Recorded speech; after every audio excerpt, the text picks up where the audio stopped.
Now, that was me getting into Scientology. Now, what are the good things about it? Because I like to tell people, you know, people go, well, what did you like? I mean, obviously there are good things about it. They said it's an applied philosophy. I forgot to tell you that. That was the thing the guys said to me. I said, what's Scientology? They said it's an applied philosophy. Well, that was my problem. Remember with the Eastern religions? I couldn't apply them. So now I'm like, this is it. It's an applied philosophy. It has tools that you can learn. And they're little tools that are easy. Like probably many of you have heard Tom Cruise talk about how great the study tech is, right? Because he had a hard time learning. I mean, because of his ADD thing. Well, I had a hard time in school also memorizing. And the study tech does make things very simple. It's kind of basic stuff that a lot of people would use, but for people who get confused, you don't know that. And it's basically 3 tools. One is look up a word if you don't understand it. The second one is go at your own rate and make sure you don't skip what Hubbard called a gradient. And the third one is don't have a lack of mass. Like if you're talking about ships and you've never seen a ship, go look one up, go touch one, go feel one, right? That's what Tom Cruise is talking about, those 3 things. And it sounds like, how could that be so great? But when you have trouble studying, it really makes it easy. The other thing Hubbard did was he said, I'm going to make these things in check sheets, right? So all of their courses, you can go as fast as you want or you can go as slow as you want. And in a way, that's very helpful, but in the end, it's tricky because Hubbard built in these traps where you can't talk to other people about the tech, right?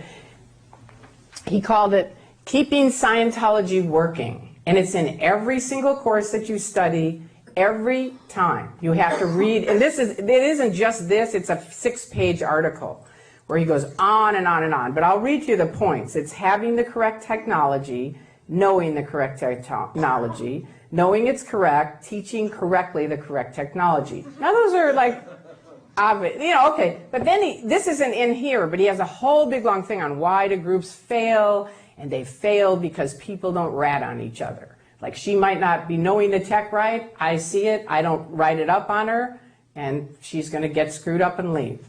So you start going, oh, okay, and he had a thing called knowledge reports, and you have to write up a knowledge report. If you see anybody who doesn't have the correct technology, they don't know it correctly. So the next one, 6, is seeing the technology is correctly applied, hammering out of existence incorrect technology, knocking out incorrect applications, closing the door on any possibility of incorrect technology, and closing the door on incorrect application. And I'm talking closing. If you don't close that, you're in trouble, okay? So it goes around, you see what I mean? And it costs money. All this stuff costs money. You got to remember that. Scientology is a money-making business machine. And I can say that to anybody at any time. They can say they're a religion all they want all day long. But I know one thing, Hubbard never talked about God, hardly ever. I mean, he may have mentioned him, but on his upper levels, he puts down Jesus, he puts down churches, he puts down a lot of things. And maybe for skeptics, you're like, yeah, that's right. But it's a little weird, you know, the way he pretends he's one thing over here, but then over here, he's really a different thing. And it's very tricky to piece it together because you know, first of all, you're always applying keeping Scientology working. And if you're not, your friend's going to go, you know what? I saw her and she wasn't applying it right. They write it, you'll find out. You'll get a copy of the knowledge report. You've got to go to what they call ethics. They're going to, you know, all right, what's wrong with you? What's your name in the back with the gray hair? What's your name? You. Yeah, what's your name? David. David. So let's say they send you to ethics. David, you didn't write up, you know, we've got a knowledge report. You found out that, you know, such and such happened and you saw it happen and you didn't do anything. They're out studying yoga. What happened? They can't study yoga. Do you see what I mean? And then now you're in ethics, what they call ethics. Anyway, I'm getting off track, but I forget what I was talking about, so don't worry about it. I'll figure it out. No. Okay, so now, let's go back to this. 2 things I wanted to mention to you. Like my face, I had a little procedure. Hubbard came up with a thing called suppressive people. I'm now declared a suppressive person. I brought my suppressive person declare, just to show you. This is the declare of me saying, my last name was Bazazian when I was married. Tory Bazazian of Los Angeles, California is hereby declared a suppressive person. And it goes on and on how bad I am, and her only terminal is the International Justice Chief via the Continental Justice Chief. Now, how did that come about? I'll tell you how that came about. When I left, actually, I don't want to get all into the leaving story, but Mark, who's in the back making a video, made a video of me trying to just talk to their people at one of their organizations saying, Scientology believes in communication. Stop just filming them and come talk to them. People were picketing, right? And they wouldn't. And finally, I just got mad and I started talking. Mark put it on the internet. They declared me a suppressive person the next day. I mean, it's like you have to march to their drum or nothing, or they'll declare you. So the fear tactics are always in it. Some of the other better things that you think are you've got nice people there. They are nice people, but they're only your friends as long as you're jumping to the hoops right. But you don't know that. And it's very hard to, have any of you tried to talk to Scientologists about skepticism or anything? And it's difficult, right? Have you found it difficult? It's very difficult because they have these traps built in. The academics who have studied cults say the two worst cults are the Moonies and Scientology. And why is that? Because they build in these traps early on so that none of you can get to them to go, wake up, go, you can go on the internet now and read everything I'm saying is on the internet. But they can't go on the internet. Scientology put in a net nanny on their computers when computers came out. This is a true story. And I was at I'm skipping ahead, but I'm just going to tell you about the net nanny. We were at a big event in 1999. I was in Scientology, and they said, look, the computers are coming out. They're really big. We need all of you to get on the internet. So we have computers all around the room. We want you all to sit down, just type up your success stories, and you'll be on the internet. So we all sit down. We type up our little story. They tab on all their little links, which are all to their Scientology, front groups, right? But we don't know that. It's like Narcanon and Criminon and all the Way to Happiness, all these things that we know of, but most of us didn't know computers at the time in '99. And so then they hand you a disk and they say, put this on your computer. And you're like, why? And they say, well, people are going to want to talk to you. So now you'll be able to get in touch with them. I thought, well, that makes sense. So I put it on my computer. Now, I never even tried to go on the internet, but the truth is it puts this lock on anything that might connect to you to critical thinking about Scientology. Any of the things I'm talking about, any of the references on Scientology, any of the Xenu.net, which is a huge website, XenuTV.com, which is a huge thing on videos, there's tons of websites now with critical information about Scientology, but it locked it all out. So you could be a Scientologist typing in, and all that comes up is a piece of blue sky. So I always say it's like this Truman Show. How many people in here saw the Truman Show? Right. And it looks fabulous, right? And that's how it is. It's like, hi, come on in. We're so happy you're here, and whatever. That's how it works. You just have tons of people there. Now so SP is a suppressive person. PTS is a potential trouble source. That's what they said. So if you're sick, if you had this, if you have any problems at all, you are PTS. Now, I happen to have epilepsy. I haven't had a seizure in 20 years, but when I was in Scientology, I did, because they routed me out of their C organization, which was Hubbard's highest staff members. The guys that are in the uniforms? One of my friends calls them the stewardesses in their uniforms. How many have seen the uniforms around in LA? Right, most of you. Well, they wear Navy uniforms. And Hubbard had a bunch of trouble, which I'm going to tell you about, and then eventually moved out into the ocean because he was safe there, right? But I joined the Sea Org, and because I had epilepsy, I needed medication. And I said, look, my medication's out. I need to order my medication. They route me to some yo-ho who's not trained, not a medical anything, but he's a Sea Org member. And he says, well, you know what? We need to get you off your medication. And I want you to take 9,000 vitamins. This will handle it. So now I'm in the Church of Scientology having grand mal seizures. But of course, when I come out of it, people are going, well, you know what? Your postulates are wrong. Now, a postulate in Scientology means your decisions. So it always comes back to you. You're wrong, right? It's not that I have a physical condition. It's that I'm not strong enough or able enough to handle this, right? So you get trapped up in it. And I'm talking to my mom, luckily, thank God, and she's going, Tory, you're going to die from this. Because my memory is getting worse and worse as I'm having more seizures. And she's like, Tory, you've got to take your medication. And I'm like, oh, no, Dianetics is going to handle it, Mom. It really will. And she's like, no, it won't. It's a physical condition. You need to take your medication. And it gets worse and worse. And finally I go out on a date and I call her the next day and she goes, how was your date? And I said, what date? And she said, you know what, that's it. You know, I had knocked out my teeth in the shower. I had a seizure. And she said, this is it. You know, they are going to kill you. You have to go back on your medicine. And that was really the first big, you know, skeptical, critical thing for me, because I was on the bridge to total freedom, and all of a sudden I had to get a little off of it and go, okay, I am going to die if I keep on this program. So I'm not going to tell anybody, but I'm going to start taking my medication. And I did. And that was like, so for 30 years I fought that. I mean, fought it vigorously. And now none of it, you can go into any of their churches and they'll say I'm crazy, that's not true. They always tell people to go to the doctors. They have signs all over saying if you have a medical condition, go to the doctor. But behind closed doors, they're always saying, did you handle epilepsy yet? Are you still taking that medication? How did this level work for it? Did it fix it? Now that's pretty scummy, isn't it? You know, it's like, it's really bad news. So I was labeled a PTS person, and they, of course, figured my mom was the suppressive, right? Because my mom was always sending me articles, probably from the Skeptic Society, saying, you know, here's about Scientology, and I just throw them away. You know, it's like, no, I don't want to read that. They call it N theta. It's interpolated theta, and theta is like spiritual.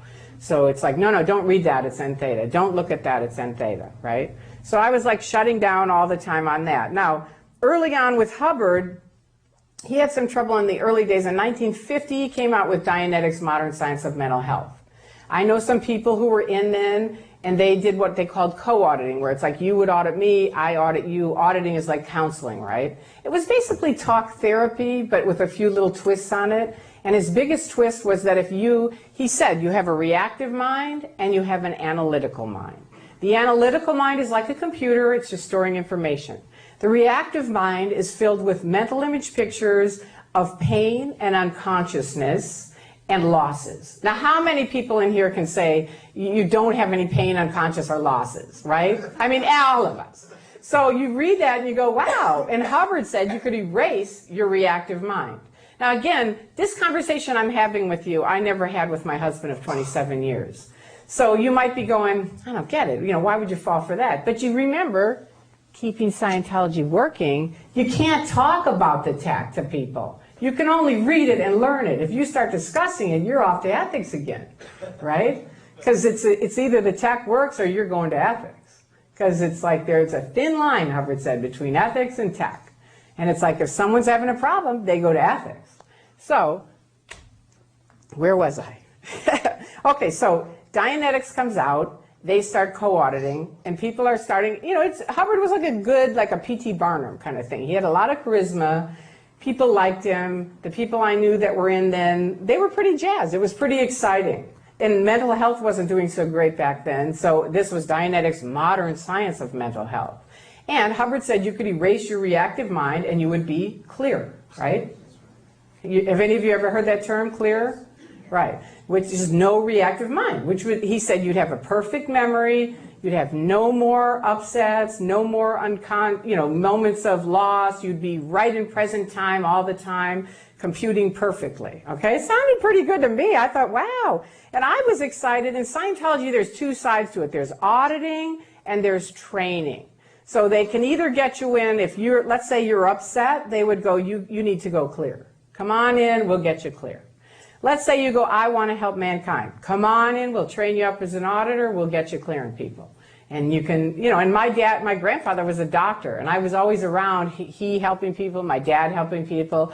But I didn't have the patience to go through college and medical school, and I thought, perfect, I can clear people, this will be great, you know. And I did, I wrote my dad, I said, I found my profession, you know, I'm going to be an auditor. And I mean, I will say this to every single person, because I tell people this all the time, always tell people how you feel about them and how much you love them, because you never know when you're going to lose someone. I lost my dad. He was 51. He was a professional athlete, but he had a heart attack and he died. And I was the only person in the family who had written him everything. I just said, you know, I'm so sorry for all that I've done to you and the trouble I've caused you, but I found what I'm going to do for the rest of my life. I'm going to be a Scientologist, a Dianetic auditor, all this other stuff. He probably had a heart attack over that. But anyway, it was great. I was the only person that got to tell him how much I loved him. And I always tell people, tell him today, because you never know. You just never know. But anyway, getting back to it, Scientology does practice medical malpractice. That's what happens. That's what happened with me getting off my medicine. That is medical malpractice. My doctors prescribe this. This yo-ho who's not trained in anything is telling me you have to get off your medication, right? Well, this started in 1951. Hubbard at the Dianetic Org in Elizabeth, New Jersey was kicked out due to practicing medicine without a license. So he moved to Kansas. He was a good, move around guy, right? Moved to Kansas, moved to Phoenix, Arizona. Late in 52, due to bankruptcy, Hubbard lost the rights to Dianetics, which becomes the property of John Parcell at the Kansas Dianetic Center. So now he drops the name Dianetics. He's not using that as much. He starts in calling it Scientology. Now, Hubbard says Scientology means knowing how to know. Now, as skeptics, it couldn't be farther from that. Truthfully, it couldn't. But you believe it when you get in. 53, Dianetic group in Detroit, Michigan was raided by police and e-meters confiscated. And again, he was charged with practicing medicine without a license. So Hubbard wrote Helen O'Brien, who was the head of the Pennsylvania Dianetic group, and said, with the recent events, we should look at marketing ourselves as a spiritual clinic. Now keep in mind, in 47, Hubbard was quoted saying, if you want to make money, start a religion. That was really the beginning of, 1 month later, he started the Church of Scientology, right? So it kind of switched from Dianetics into the Church of Scientology. Now, when you're in Scientology, you don't know that. All that stuff I just told you, you don't know anything about. You have no access to it. You have no way to read it. Any of this critical information, you don't know. So, and you get in trouble if you read it. So, it's just, and again, people go, but how could you do that? But it's like the Truman Show. These scientists did these experiments. Have anybody ever seen the Milgram experiment? Well, they had these 2 experiments they did. One of them, my favorite, is the one with lines, where this guy, and this is a true scientific experiment, where the guy had 2 long lines, 2 short lines. He took 5 kids in a room and he said, look, we're going to change this guy's mind. You're going to tell him the long line equals the short line. And we're going to do it until he changes his mind. And they go, and it's filmed. He films it, and they go around the room, and they go, which line equals which? And the 5 kids go, well, let's say 1 and 3 are long and long. So they go 1 and 2, 1 and 4, basically saying the long line equals the short line. And the last guy, the new guy, the Duke, he goes, no way. It's like the long line equals the long line. And so then they go, you know what, you're not getting it. What's happening with you? You're not looking at this. Look, you've got to focus. We're going to do it again. We're going to give you another try, but focus. Look at it, right? And they go around again, and the guy, now you see his face at the end, because all the 5 guys go, the long line equals the short line, and at the end he's like, you can tell he's a little confused. He's not quite sure. And he goes, no, the long line equals the long line. And they go, okay, come on, man. What's going on with you? Look, all 5 of us saw it. What's happening with you? Come on, now look at it. Now focus, think about it, right? And they really pound it into him. He's not getting it, right? So they say, okay, we're going to do it one more time. And they do it one more time, and the last time you see his whole face, his own knowingness, his own himself kind of drops away, and he goes, okay, the long line equals the short line. And it's peer pressure. And that's what happens in Scientology, truthfully. And I know Scientologists go, oh, that's not true at all. Count on me. That's what happens. My analogy is it's like a slow train of mind control and think of a pyramid. Down here, tons of people get in. Come on in, hop on the train. It's $20. It's a communication course. And again, remember, people don't join cults, cults find you. So they'll find you, they can, ooh, you look like a good guy. They'll be thinking, hey, that guy's got money. We could get him in. Right? It's always one of the prerequisites. Do they have enough money to do the bridge? Now, it wasn't when we got in, but now it is. They've changed it so it's so much money, it's ridiculous. But anyway, why don't we have lunch? Come on over to Celebrity Center. I think we could talk to you. And the guy goes over to Celebrity Center. Everybody's really friendly. He's like, wow, this is cool. This is working along. And all of a sudden, more people come in and, like, why don't you sign up for the communication course? We've done it. It's really great. So the guy says, okay, here's $20. He's on the train, right? But he's planning, I'm getting off at the next stop. I'm here, I'm on the train, but I'm getting off at the next stop. But now the next stop comes and he goes, okay, that was great. I had my success. And you remember, every course you finish, you have to do a success story. In the old days, you had to read your success story. You get these huge accolades from everyone. So they call it, in people who've studied cults, they call it love bombing, because you've never felt so much love in your life. You know, it's like, wow, I'm really terrific. I did this communication course, right? And actually, truthfully, the communication course I loved. It's a great little tool. And a lot of people who left said that was one of their original successes, was the beginning communication course. But then you go to get out and they go, no, you can't leave. You haven't even gone into the second car. You've got to get clear. You've got to do OT. You know, you've got to do all these other things. So they keep moving you along the train. And you keep going car to car, more and more money as you go up. Remember, it's more and more money, and it's more and more now. What is your name? Yeah. Joy. Okay, we are allowing you, you've been invited to come on to the OT levels. But we have to know that you're ready for the OT levels, right? And that's a big thing, Joy. I mean, this is a huge step. It's a huge responsibility. Most of these bozos in here are never going to make it, but you are.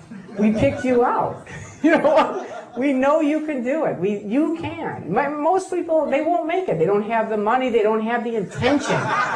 You know, they'll even say it. They don't have the ability, but you have the ability, Joy. And we've picked you.